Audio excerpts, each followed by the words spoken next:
लो दोस्तों, नमस्कार। तो आपका स्वागत है आज की क्लास में। तो आज की क्लास में हम पढ़ने वाले हैं भाई जो प्लेटो है उनके जो न्याय सिद्धांत है उस उनका वो सिद्धांत क्यों है, कैसे दिया और क्या प्रासंगिक है वो या नहीं है।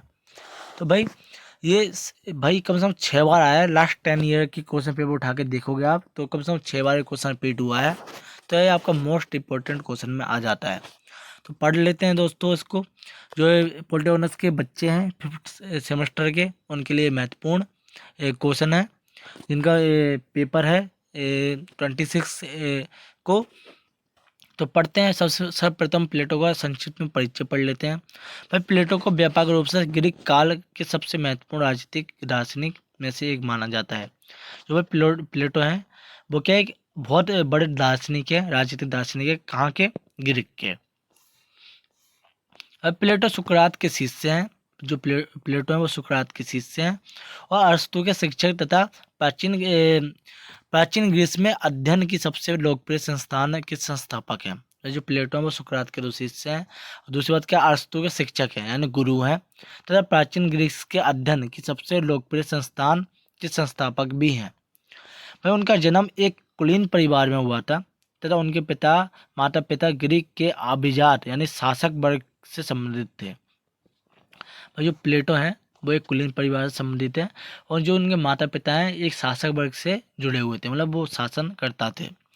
पर प्लेटो पर सुकरात और पाइथागोरस के विचारों का दर्शन प्रभाव पड़ा है, प्रभाव था। भाई जो प्लेटो हैं वो सुकरात क्योंकि उनके गुरु थे, तो भाई वो सुकरात के जो विचार थे उनको पालन करते हैं और पाइथागोरस के विचारों को भी मानते हैं।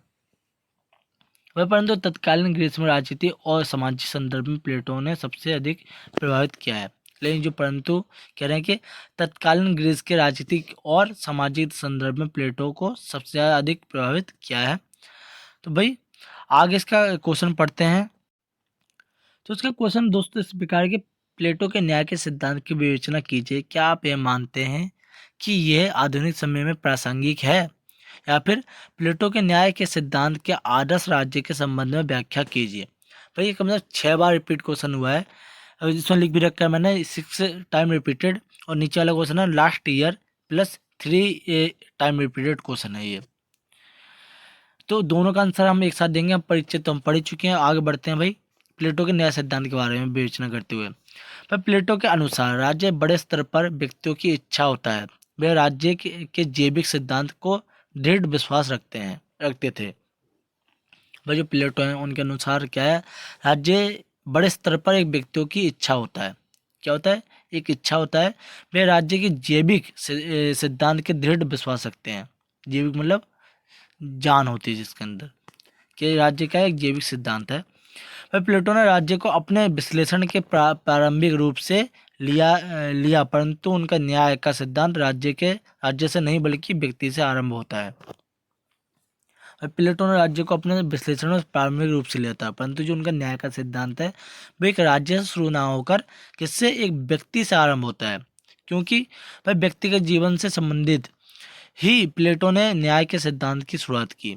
उन्होंने कहाँ शुरुआत की? भाई व्यक्ति से संबंधित ही अपने न्याय के सिद्धांत की शुरुआत की। भाई प्लेटो के अनुसार एक व्यक्ति और राज्य में कोई मौलिक अंतर नहीं होता है और राज्य व्यक्ति का बड़ा रूप होता है। भाई प्लेटो के अनुसार एक राज्य और व्यक्ति में कोई ज़्यादा अंतर नहीं होता है, क्योंकि राज्य व्यक्ति का ही एक बड़ा रूप है। इसीलिए प्लेटो व्यक्ति के जीवन की जगह राज्य से आरंभ करते हैं। ठीक है, राज्य यानी न्याय के सिद्धांत की। भाई इसलिए जो है प्लेटो है जो व्यक्ति के जीवन की जगह वो किससे शुरू करते हैं? राज्य से। क्यों? राज्य भी क्या है? व्यक्ति का एक बड़ा रूप है। तो वो अपने न्याय के सिद्धांत को इस प्रकार बताते हैं कि प्लेटो की रिपब्लिक नामक पुस्तक में अपने न्याय के सिद्धांत को बताते हैं। जो प्लेटो है, जो उनकी रिपब्लिक नामक पुस्तक है, वो अपने उस पुस्तक में न्याय के सिद्धांत की विवेचना यानी विवरण करते हैं। प्लेटो का मानना है कि न्याय के इस पारंपरिक सिद्धांत का नैतिक रूप से प्रत्येक व्यक्ति को हर किसी का भुगतान करने और उसके अनुसार नैतिक जीवन जीने के लिए विवश करना था। भाई जो प्लेटो है उनका मानना है कि भाई न्याय के इस पारंपरिक सिद्धांत के अनुसार नैतिक रूप से यानी कानूनी रूप से प्रत्येक व्यक्ति को हर किसी भुगतान करने और उसके अनुसार नैतिक जीवन जीने के लिए विवश करना था। कहने का मतलब है प्लेटो चाहता था कोई व्यक्ति ऐसा कोई भी कार्य ना करे जो कानून के खिलाफ हो, जो एक दूसरे व्यक्ति के खिलाफ हो। और प्लेटो के लिए न्याय मनुष्य की आंतरिक प्रकृति से संबंधित था, जो कि बाहरी कानून के माध्यम से अनुरूप नहीं हो सकता है। और प्लेटो है वो कहते हैं प्लेटो के लिए न्याय मनुष्य की आंतरिक प्रकृति से संबंधित था, जो कि बाहरी कानून के माध्यम से अनुरूप नहीं हो सकता। मतलब जो न्याय है वो भाई आंतरिक रूप से स्वस्थ होना सही होना चाहिए, ना कि बाहरी रूप से। आंतरिक रूप से ठीक ठीक होगा तो ये व्यक्ति आसानी से अच्छे राज्य का निर्माण कर पाएगा। भाई प्लेटो का न्याय का विचार ना तो भाई कानूनी है और ना ही न्यायिक है, ना ही ये अधिकारों और कर्तव्यों जैसी अवधारणाओं से संबंधित है। भाई जो प्लेटो का न्याय का विचार है भाई ना तो वो कानूनी है और ना ही न्यायिक है, और ना ही ये अधिकारों और कर्तव्यों जैसे अवधारणाओं से संबंधित है। भाई इन सबसे परे है क्या है प्लेटो का न्याय सिद्धांत। भाई प्लेटो का मत था कि समाज को 4 प्राथमिक गुण होते हैं: ज्ञान, साहस, संयम और न्याय। इन सब में न्याय अन्य 3 गुणों पर निर्भर था। भाई जो प्लेटो है उनका मत था कि समाज 4 भागों में बटा है। कौन सा भाई? पहला तो हो गया अपना ज्ञान, साहस, दूसरा और तीसरा संयम, और चौथा है न्याय। भाई जो न्याय है वो इन 3 पर डिपेंड है, ठीक है। और यदि समाज का प्रबंध और संतुलन इस तरह से किया जाता है कि अन्य 3 गुणों को प्रभावी ढंग से रखा जाए तो न्याय का ध्यान रखा जा सकता है। और ये कहते हैं यदि समाज का प्रबंधन और संतुलन इस तरह से किया जाता है कि अन्य 3 गुणों को प्रभावी ढंग से रखा जाए तो न्याय का ध्यान रखा जा सकता है, अगर 3 को अच्छी तरीके से रखते हैं। और सद्गुणों के विचार की व्याख्या करते हुए प्लेटो ने इकाई के रूप में व्यक्तियों के साथ शुरुआत की, क्योंकि उनका मानना था कि सिद्धांत व्यक्ति के लिए अच्छे हैं, वे समान रूप से लागू होंगे और बड़े पैमाने पर समाज के लिए अच्छे होंगे। पर सद्गुणों के विचार की व्याख्या करते हुए प्लेटो ने इकाई के रूप में क्या व्यक्तियों के साथ शुरुआत की अपने इस न्याय के सिद्धांत की। तो उनका मानना था कि सिद्धांत व्यक्तियों के लिए अच्छे होते हैं, जो सिद्धांत होते हैं वो व्यक्तियों के लिए बहुत अच्छे पॉजिटिव होते हैं, वे समान रूप से लागू होंगे, सभी पर लागू होंगे समान रूप से, और बड़े पैमाने पर समाज के लिए अच्छे होंगे। उनका ऐसा मानना था प्लेटो का, उनके सिद्धांत के अनुसार। और प्लेटो पाइथागोरस के 3 आत्माओं और 3 वर्गों के विचार में से प्रभावित थे और अपने न्याय के सिद्धांत को विकसित करने के लिए इसे ही अपनाते थे। और ये प्लेटो तो पाइथागोरस के 3 आत्माओं और 3 वर्गों के विचार से प्रभावित थे, वो इसी अपने न्याय के सिद्धांत में इसी को बताते हैं। उन्होंने तर्क दिया कि प्रत्येक मानव आत्मा के 3 गुणों से मेल रखता है। पहला विवेक का गुण, दूसरा विवेक और बुद्धि का, और दूसरा है क्या आत्मा गुण और साहस है, और तीसरा है क्षुधा का संयम। भाई तो ये 3 गुण है, पहला तो है भाई विवेक और बुद्धि का गुण, दूसरा आत्मा का, तीसरा क्षुधा का संयम है, मतलब आत्मा का संयम है, स्वयं का संयम है। पर प्लेटो के अनुसार जिस व्यक्ति के तर्क संघर्ष क्षमता अधिक और प्रभावशाली है वह शासक वर्ग के प्रतिनिधित्व करने के लिए उपयुक्त है, क्योंकि वे अपने ज्ञान के माध्यम से अच्छे विचार को समझने में क्षमता रखते हैं। भाई जो प्लेटो के अनुसार क्या है, जिस व्यक्ति के तर्क संघर्ष क्षमता अधिक होती है, मतलब तर्क वितर्क करने की क्षमता अधिक होती है, वे व्यक्ति अधिक प्रभावशाली होता है, वे अच्छा शासक बनने योग्य होता है, मतलब वो देश का प्रतिनिधित्व कर सकता है। तो ऐसे ऐसे लोगों को वो किस रूप में देखते थे? एक प्रतिनिधि के रूप में देखते थे न्याय के सिद्धांत के अनुसार। पर प्लेटो के अनुसार अगला पॉइंट है प्लेटो के अनुसार व्यक्ति से स्तर पर परे न्याय का अर्थ है कि प्रत्येक व्यक्ति अपनी स्वाभाविक योग्यता के अनुरूप कार्य करता है, जिसका अर्थ है कि कार्य व्यक्ति के आत्मा के प्रमुख पहलू पर आधारित होना चाहिए। भाई प्लेटो है वो कहते हैं उनके अनुसार हर व्यक्ति अपने दिमाग यानी अपनी बुद्धि के अनुसार कार्य करता है और उसी के अनुसार अपनी तर्क वितर्क करता है।